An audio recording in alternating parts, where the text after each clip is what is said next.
We turn now to the latest on the recovery efforts on Maui. In West Maui, many places and hotels by the Red Cross say the smallest rule infraction can get you evicted. KITV4's Jeremy Lee has been following the story and is now live in Ka'anapali. Good morning, Jeremy.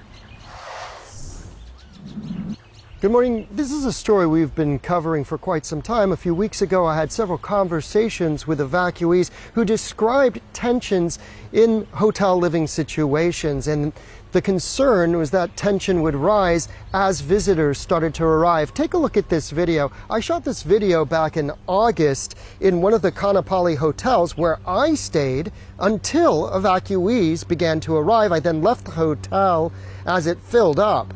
Now, situations vary. At that hotel, I saw kids playing in the lobby using the hotel pool, but one other well-known Ka'anapali hotel was restricting evacuees from using the pool, I was told, while allowing guests to use it. There are those kind of day-to-day frustrations, to be sure, but an even greater concern, getting kicked out.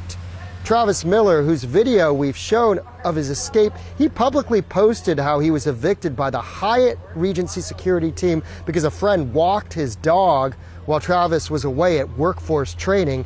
This was considered a violation of a zero tolerance, no guest rule, he told me. Now, the most common infraction, I am told from the hotel's perspective, is if a guest tries to cook in their rooms using kerosene. Hotels and the Red Cross have made it clear that there's a zero tolerance policy for indoor cooking if a unit has no kitchen. Also zero tolerance for drug use.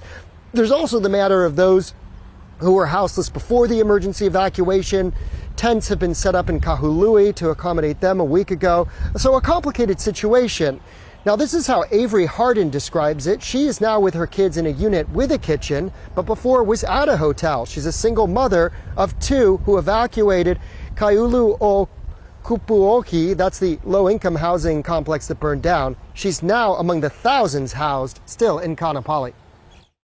Because they're like, this is our buffet, this is how we're doing our buffet, and we're not interested in trying to veer from that. So even with my own son, who has an EpiPen, he's so allergic.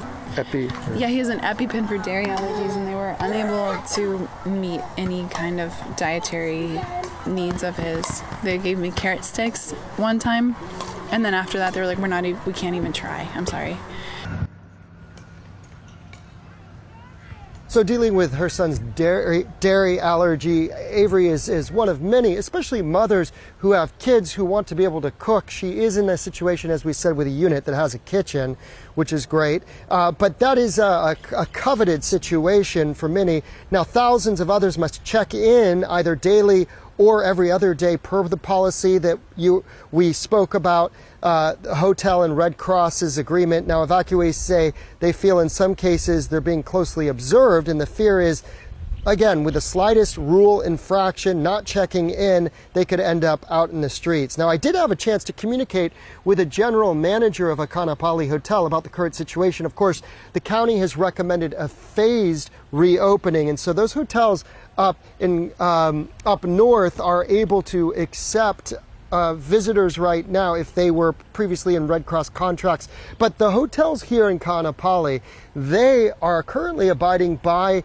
the agreement to not take in guests if they are housing evacuees according to a Red Cross agreement. We're going to have a lot more coming up on KIKU, so stay with us. Reporting live in Ka'anapali, Jeremy Lee, KITV4 Island News.